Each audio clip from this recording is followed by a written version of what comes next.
So bisita ta karon no. Pito to ka kaso sir no nakabunga. Oo.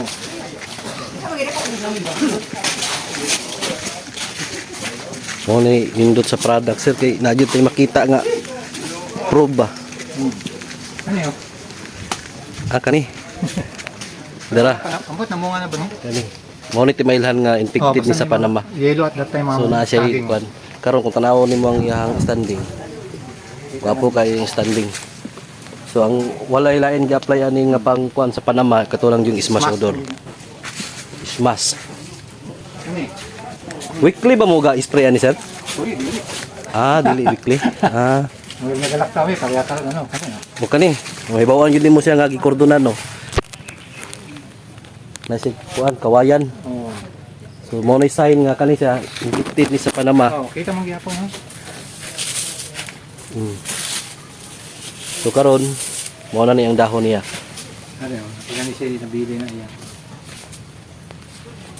So dili day weekly. Okay pud sino kay naka kuan pud siya. Ano eh?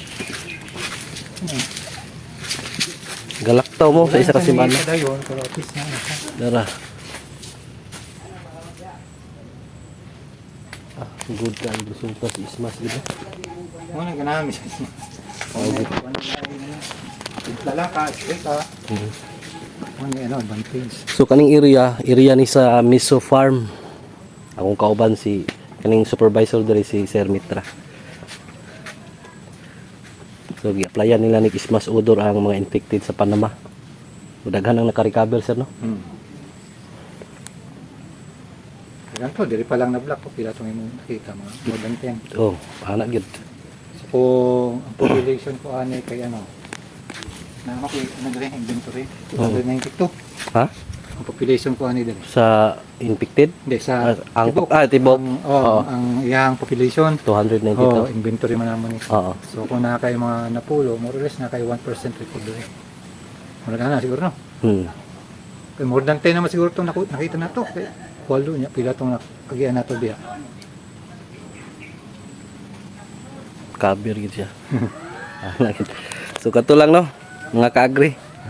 Makita gyud natong probe sa product nga 10% kuan kay naglihok. 292 kung na kay siyam 10%. Tama no? Oh, 10% no? 10% gid. Okay ah. Ikato lang. 1%, 10%. Okay. Okay. Thank you.